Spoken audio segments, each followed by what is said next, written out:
What's going on, guys? We're gay. Not much. What's up? How you doing, officer? Is this your car? Well, it's a rental right now. My car's in the shop.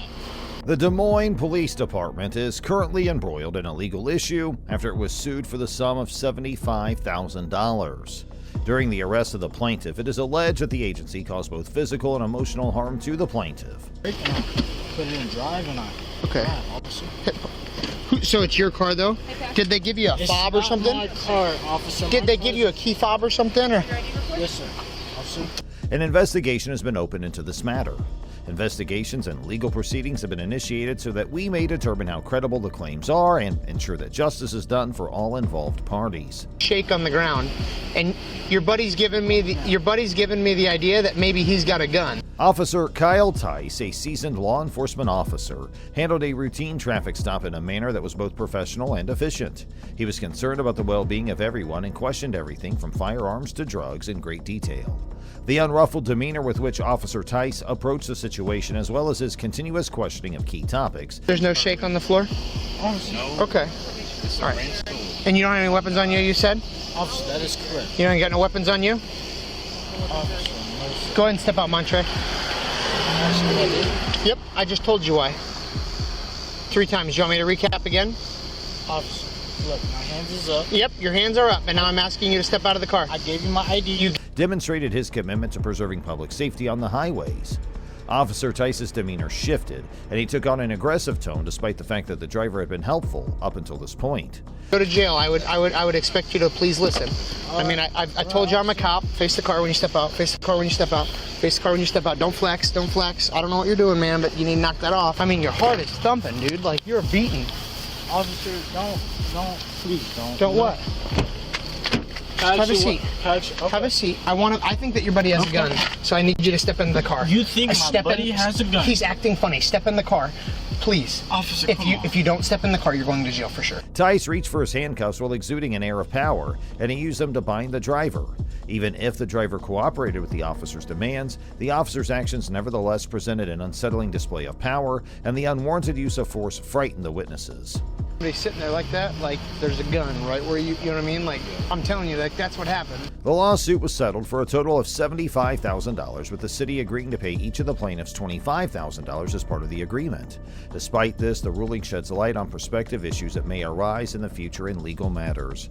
Officer Tice is the subject of yet another formal complaint, and other law enforcement personnel have been accused of engaging in racial profiling and arbitrary detentions. The fact that the City Council did not pass an ordinance to outlaw pretextual stops means that a great deal of unresolved business remains. An unfortunate event that has stoked controversy led to the arrest of a black quarterback by a law enforcement officer who discovered bird droppings on the quarterback's vehicle.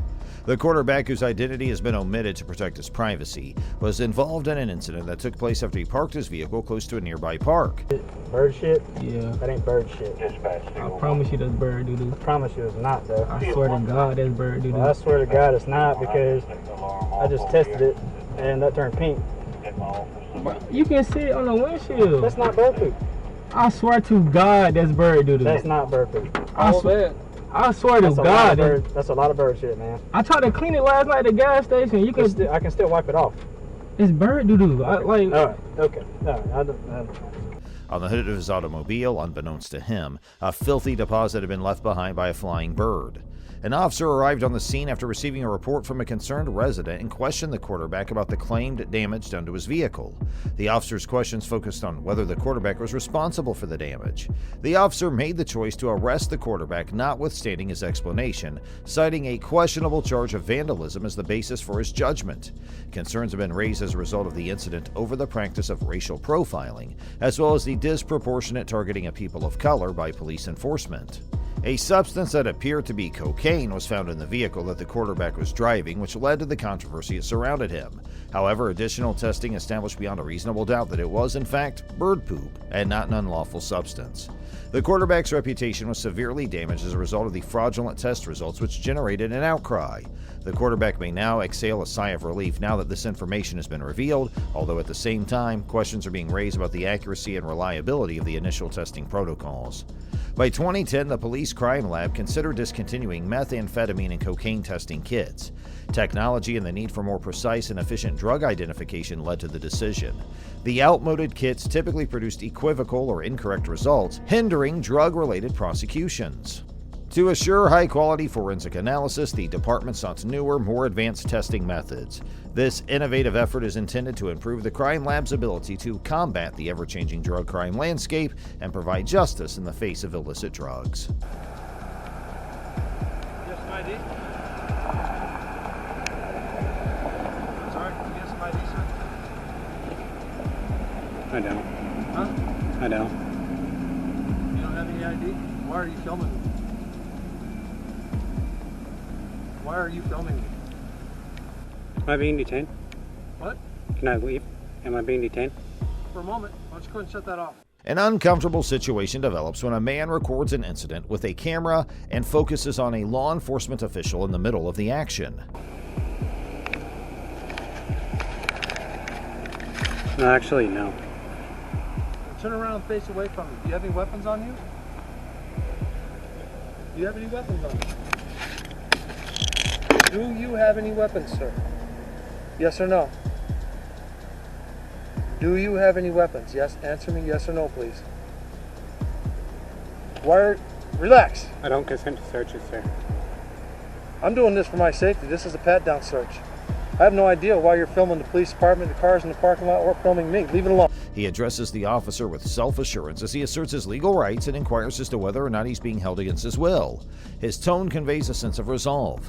There's a healthy dose of both doubt and suspicion in the air, as well as a strong determination to make sure that accountability is maintained. What's your Stay name and badge still. number? Okay? What's Just your name and relax. badge number? You got any weapons on you? No, I don't. What's your name and badge What's number? It's not a knife, is it? I don't have no knives on me. I don't have no weapons. I'm sorry. Can I have your name and badge number, please? Yeah, I'll give it to you in a second. Okay. I'm not doing nothing illegal, Joe. I don't know why you're filming us. Why are you walking along filming everything? Filming me. Can I turn the camera around so they can see us? No, turn around. They can listen to us. You got a recording. Leave it alone. Why can't I turn the camera Why around? don't you listen? Why do you have a difficult time following instructions? Why are you filming me? I don't want to answer your questions, sir. Why?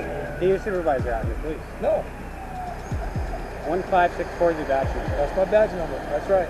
Okay, 1564. Yep. Detective Kyler. K-Y-L-E-R. Am I being detained? You're free to go. I'm free to go. Don't videotape me no more. The man's steady hand and unyielding dedication to defending his rights are obvious, which attracts the attention of spectators and emphasizes the significance of individual liberties. As the footage from the camera continues to play, the unfolding dialogue highlights concerns about the precarious equilibrium that exists between personal liberties and governmental restrictions. Okay, so why was I detained? I wasn't the officer, I have no idea. For filming, I was detained. Okay. If you were filming around a government building, a city government building, or anything, I'd want to come and see who you are too. Okay, under suspicion of what crime was I detained for, though? I don't want to see why you're filming the police department. We don't know who you are or what you're doing. Is it a crime to film the police department, bro? No. What's your badge number? 604? Yep. You want me to write my name down for you?